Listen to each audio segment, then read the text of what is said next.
বাংলাদেশ থেকে অর্থ পাচার করে কানাডায় বিলাসবহুল সম্পদ গড়েও শান্তিতে নেই এস আলম গ্রুপের চেয়ারম্যান সাইফুল আলম মাসুদের ছোট ভাই আব্দুস সামাদ লাবু। গেল বছরের মে মাসে মাফিয়াদের টার্গেটে পরিণত হন তিনি। ওই মাসেই তার মন্ট্রিয়ালের বাড়িতে একাধিকবার হানা দেয় মাফিয়ারা। হুমকি দিয়ে চাঁদা না পেয়ে লাবুর বাড়িতে হামলাও চালায় তারা। এ সময় লাবুর বাড়ির সামনে থাকায় একটি গাড়িতে অগ্নিসংযোগ ও বাড়িটি লক্ষ্য করে গুলিও করা হয়।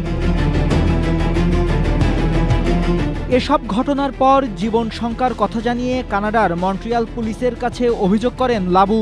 এরপর ঘটনাটির তদন্ত শুরু করে মন্ট্রিয়াল পুলিশ। সেই তদন্তের এক বছর পর দুজনকে গ্রেপ্তার করতে সক্ষম হয় পুলিশ।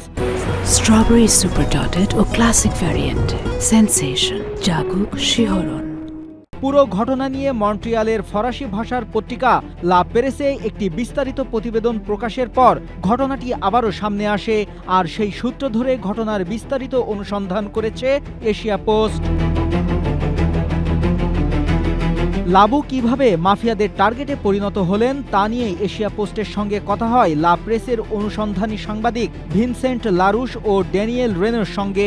তারা জানান, মাফিয়ারা লাবুকে এলোমেলোভাবে টার্গেট করেনি। কুখ্যাত ব্যক্তিরা যেভাবে সরাসরি বাড়িতে গিয়ে চাপ সৃষ্টি করে টাকা দাবি করেছে তা কোনো সাধারণ ঘটনা নয়। এভাবে তারা সাধারণত হঠাৎ করে কারোর বাড়িতে যায় না। ফলে এই ঘটনাটিকে কেবল একটি বিচ্ছিন্ন চাঁদাবাজির ঘটনা হিসেবে দেখার সুযোগ নেই। অনুসন্ধান করতে গিয়েই এই দুই সাংবাদিক কানাডায় আব্দুস সামাদ লাবুর ব্যবসায়িক সাম্রাজ্যের বিষয়েও খোঁজখবর নিয়েছেন। তারা জানান, শুধু লংগুইল, মন্ট্রিয়াল নর্থ ও রোজম এলাকায় আবাসন ব্যবসায় প্রায় 250 কোটি টাকার বিনিয়োগ আছে লাবুর। এই সংখ্যা আরও বেশি হওয়ার সম্ভাবনার কথাও জানান তারা। বিকন্সফিল্ডের যে বিলাসবহুল বাড়িতে লাবুর পরিবার মাফিয়াদের হামলার শিকার হয় সেটির মূল্য প্রায় 25 কোটি টাকা।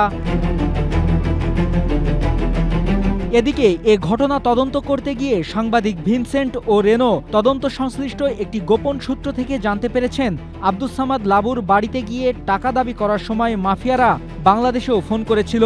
তবে কার ফোনে কী কারণে সেই কল করা হয়েছিল সে বিষয়ে বিস্তারিত কিছু তারা জানতে পারেননি।